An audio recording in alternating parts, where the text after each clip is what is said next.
Maraknya kasus kekerasan anak membuat masyarakat khawatir.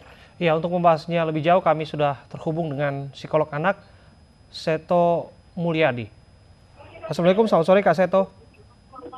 Waalaikumsalam warahmatullahi wabarakatuh. Ya. Kak Seto, kita fokus untuk kasus Audrey terlebih dahulu. Apa hal yang sudah dilakukan barangkali dari LPAI dan juga Kak Seto selaku pemerhati anak untuk kasus ini?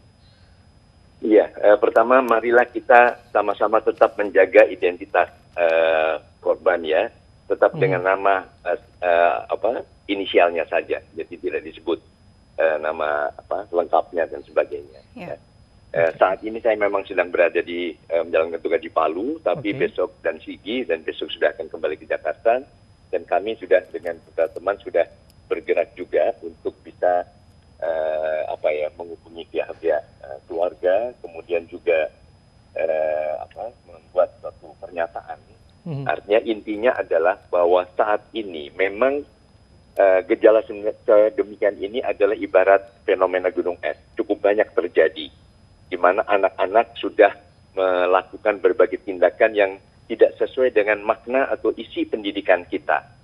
Kalau kita lihat bahwa isi dari pendidikan kita yang ditetapkan oleh Kementerian Pendidikan dan Kebudayaan, nomor satu adalah etika, dan kedua adalah estetika, baru iptek dan seterusnya.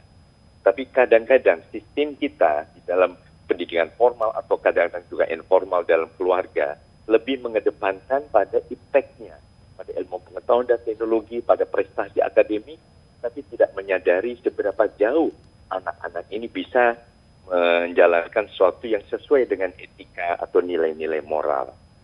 Nah, kalau sekarang kemudian terjadi bahwa anak yang berprestasi akademik bagus, hebat di sekolah, tiba-tiba bisa melakukan suatu tindakan yang sangat tidak terduga atau kekejaman terhadap sesama teman dan sebagainya.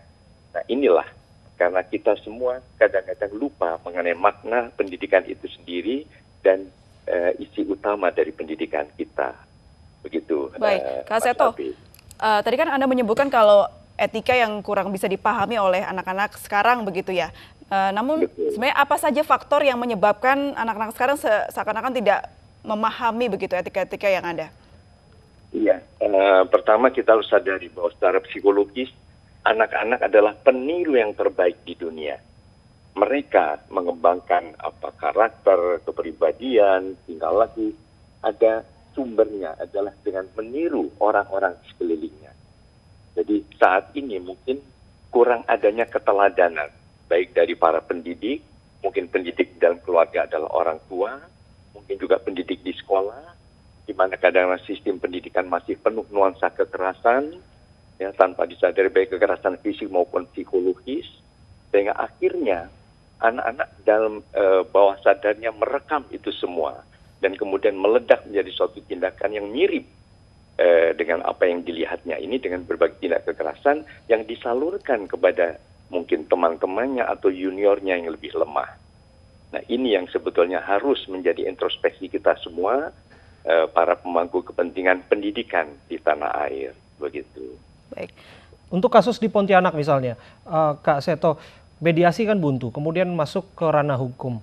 Ada dua aspek yang penting diperhatikan, pelaku dan korban, di mana keduanya adalah anak. Tugas dan tanggung jawab bersama juga untuk melindungi hak-hak mereka, di sisi lain juga bahwa keadilan juga harus ditegakkan. Pandangan Anda soal ini seperti apa? Iya, betul. Artinya begini, bahwa tindakan tegas tetap diperlukan. Tindakan untuk memberikan sanksi juga tetap diperlukan kepada para pelaku. Jadi pelaku ataupun anak-anak yang lain seusia pelaku itu tidak boleh sekedar berlindung di balik nama anak yang seolah-olah bebas melakukan tindakan apapun juga. Jadi harus ditunjukkan bahwa itu adalah tindakan yang sangat keliru, yang tidak boleh dilakukan dan tidak boleh ditiru oleh teman-temannya yang lain. Namun sifat sanksinya, hukumannya adalah suatu yang edukatif, yang mengarahkan untuk perubahan tingkah laku, bukan sekedar balas dendam saja, gitu. Jadi bahwa kadang-kadang kita juga melihat adanya yang dulu istilahnya lembaga pemasyarakatan anak, begitu. Itu kan intinya adalah untuk merehabilitasi perilaku yang salah tadi. tapi bahwa mereka harus sadar bahwa itu tidak bisa dibenarkan dan ada sanksinya.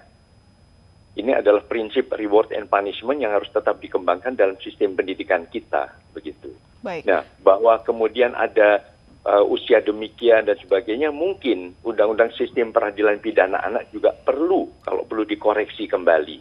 Misalnya dengan menurunkan faktor usia. Kalau usia 17 tahun misalnya, bebas melakukan itu hanya dengan nama anak. Padahal mungkin dalam beberapa tahun kemudian mereka sudah lepas 18 tahun sehingga bisa dikenakan suatu tindakan pemidanaan misalnya. Maka ini juga perlu dipertimbangkan bersama oleh kita semua.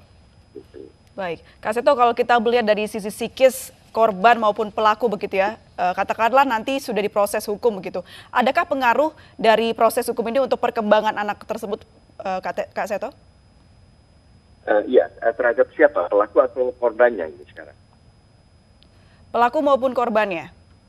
Iya, kalau korban memang dengan adanya tindakan yang sadis semacam demikian ini memang dampaknya cukup luas ya, sehingga jangan sampai kita juga hanya sibuk memikirkan pelaku, tetapi juga jangan melupakan korban untuk mendapatkan suatu treatment psikologis.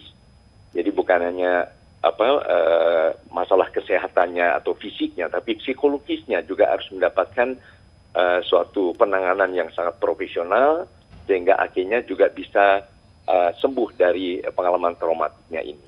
Nah, kepada pelaku tentu harus ada suatu tindakan sanksi yang tegas yang tadi sifatnya adalah edukatif, arahnya agar anak sangat menyadari bahwa tindakan itu sama sekali tidak bisa dibenarkan dan bahwa tindakan itu juga ada sanksi pemidanaan walaupun mungkin dengan jumlah yang tidak sama dengan kalau itu dikenakan pada orang dewasa, begitu. Baik, terima kasih Kak Seto Mulyadi, psikolog anak. Selamat sore.